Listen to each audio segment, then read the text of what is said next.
আসসালামু আলাইকুম, আমি সুলাইমান হাসান স্টাডি ভিডিওর পক্ষ থেকে আপনাদেরকে জানাই আন্তরিক শুভেচ্ছা ও অভিনন্দন। আশা করি সকালে ভালো আছেন। আমি হলো আলহামদুলিল্লাহ আপনাদের দোয়ায় অনেক অনেক অনেক ভালো আছে। আজকে চলে আসছি এর পূর্বের ক্লাসে আমরা লসাগু কীভাবে করতে হয়, কীভাবে চাকরি পরীক্ষা থেকে সকল ডিটেলস আমরা শিখেছি। আর আজকে চলে আসছি গসাগু নিয়ে, মানে কি লসাগু যারা করে নেই অবশ্যই ডিসক্রিপশন বক্স থেকে সেই ক্লাসটা দেওয়া থাকবে, সেটা দেখে তারপরে এটা আসবেন, তাহলে আপনাদের সুবিধা হবে। এখন আমরা শিখবো গসাগু, যেটাকে বলা হয় হাইয়েস্ট কমন ফ্যাক্টর। এখন এই গসাগু নিয়ে বিভিন্ন চাকরি পরীক্ষা থাকে, সো সেগুলো আমরা সলভ করার চেষ্টা করি খুব সহজে। অবশ্যই খাতা কলম নিয়ে বসবেন, কারণ এই গণিত হচ্ছে প্র্যাকটিসের বিষয়, মুখস্থ করার বিষয় না। সো প্রথমত 12 ও 16 এর গসাগু নির্ণয় করব। এখন এটার মানেটাকে বুঝি। HCF মানে হলো গরিষ্ঠ সাধারণ গুণিত। গরিষ্ঠ মানে বড়, মানে হাইস্ট। গরিষ্ঠ মানে কি? বড়। গরিষ্ঠ, সাধারণ মানে কমন, গুণনীয়ক মানে ফ্যাক্টর। হ্যাঁ, এখন 12 ও 16 গসাগু নির্ণয় এটা 2-3টা পদ্ধতি করা যায়।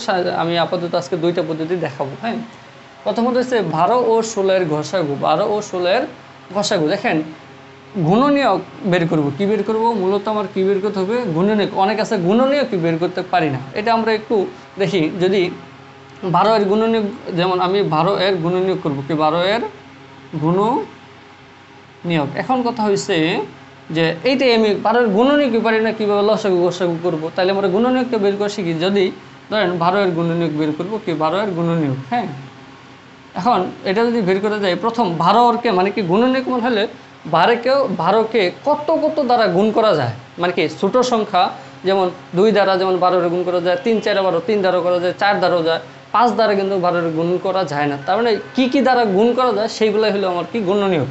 যেমন আমরা যদি একটু টেকনিক ফলো করি, 1 আর 12, 12কে 12 মানে কি 1 দ্বারাও করা যায়, 12 দ্বারাও করা যায়, মানে 12কে আবার 2 দ্বারা, যেহেতু 2 সংখ্যা তাহলে 2 গুণ 6, মানে 2 দ্বারাও গুণ করা যায়, 6 দ্বারাও 12কে গুণ করা যায়। আবার 3 দ্বারাও করা যায়, 3 4 12, মানে কি এইভাবে 1 2 3, পরে 4 দ্বারা চেষ্টা করবো, 5 দ্বারা চেষ্টা করতে থাকবো। যেহেতু 1 2 3, তারপরে 4, মানে কি আবার 3-এর পরে আবার 4 গুণ 3 আসে, মানে 3 গুণ 4 এবং 4 গুণ 3 সেম, তাইলে যেই পর্যন্ত মিলে যাবে সে তারপরে আসার দরকার নেই। তার মানে 12 এর গুণনীয়ক হলো 1 2 3 4 6 12, মানে এই সংখ্যা তার 12কে গুণ করা যায়। তাহলে 12 এর গুণনীয়ক কত? 1 2 3 4 6 এবং 12। তারপরে আছে কত? 16 এর গুণনীয়ক। 16টা সেম, আপনার ভিডিওটা পোস্ট করে আপনারও করে ফেলেন, তবুও আমি দেখাই দিতেছি। যদি 16 এর গুণনীয়ক বের করি, 16 এর করলে কি হয়? 1 গুণ 16, মানে 16কে 16, আবার 2 দ্বারা 8 দুগুণে 16 যায়। তারপরে দেখি 3 দ্বারা যায় কিনা, 3 5 15, 3 6 18, 3 দ্বারা তো 16-র ভিতরে যায় না। আবার 4 দ্বারা যায়, কত দ্বারা যায়?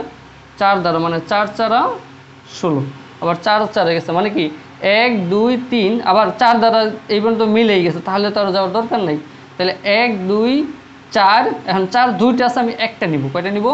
একটা। পরে 8 16, তার মানে আমার কাছে কত? 1 2 4, যে 16 এর গুণনীয়ক 1 2 4, 4 যেহেতু 2টা, আমি নিব কয়টা? একটা। পরে 8 আর 16, 8 এবং 16। এখন এইটার ভিতরে কথা হয়েছে যে এটার ভিতরে এর ঘষাগু মানে কি?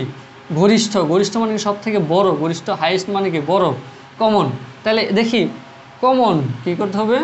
আমরা ফ্যাক্টর মানে গুণনীয়ক করে ফেলছি, যে 12 এর গুণনীয়ক এবং 16 এর গুণনীয়ক বের করছি।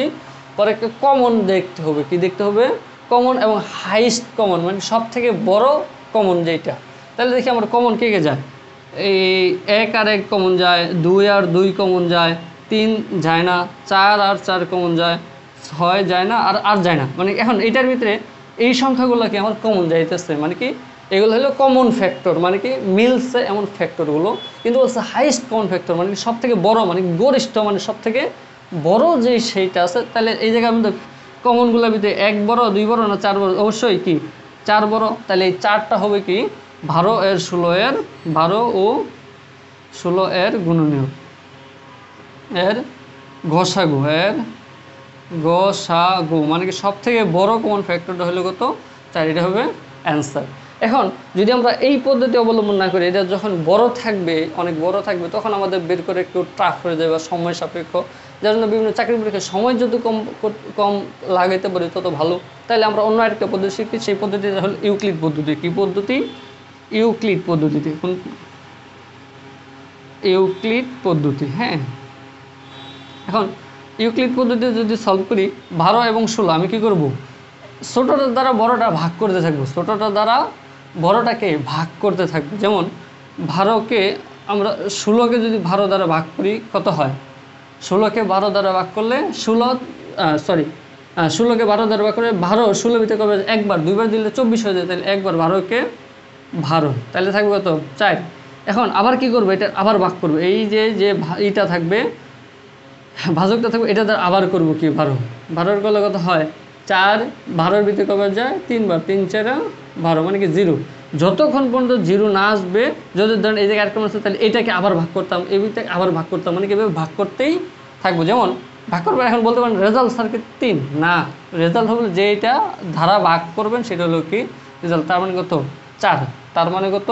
4। মানে এই পদ্ধতিটা মূলত সব থেকে ফেমাস বর্তমানে, কারণ অনেক বেশি প্রচলিত, কারণ এই পদ্ধতিতে সময় কম লাগে।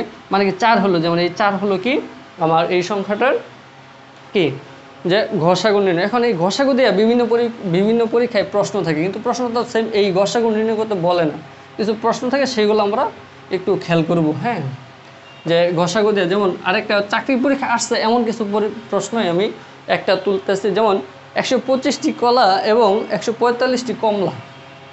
এই 125টি কলা ও 145টি কমলা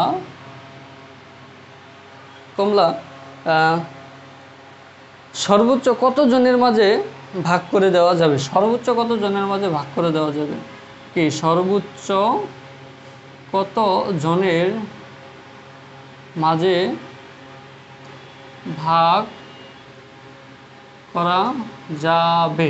মানে কি এখন যেমন লসাগু করার সময় আমরা খেয়াল করতাম কি সব থেকে ক্ষুদ্র, যদি কোনো প্রশ্নে লেখা থাকে ন্যূনতম, ক্ষুদ্রতম, সব থেকে ছোট, তাহলে কি করব আমরা? লসাগু করব। কি করব? লসাগু, কারণ সেই জায়গায় ছিল লঘিষ্ঠ।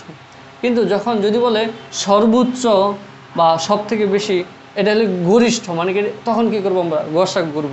যেমন 125টি কলা এবং 145টি কমলা, এটা কি করব? সর্বোচ্চ কত জনের ভিতরে ভাগ করে যাবে সব থেকে বেশি, সেটা কি করবো আমরা? কি ঘষাগু করে বলবো, যেহেতু কি আছে সর্বোচ্চ। তাহলে 125 দ্বারা 145কে কি করবো?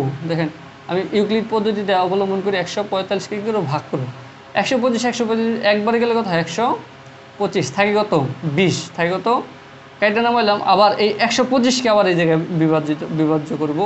125 এখন এইটার ভিতরে কয়বার যায় দেখি আমরা, যদি 5 20 100, 6 20 120, তাহলে 6 বার দিলে কত? 120 থাকে কত?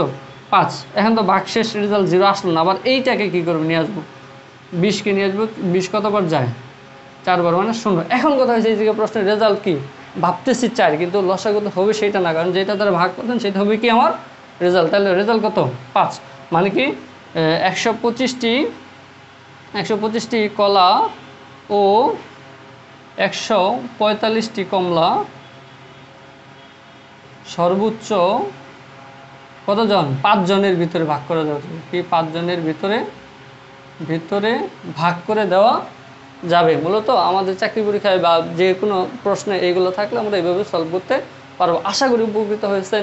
যদি উপকৃত হয়ে থাকেন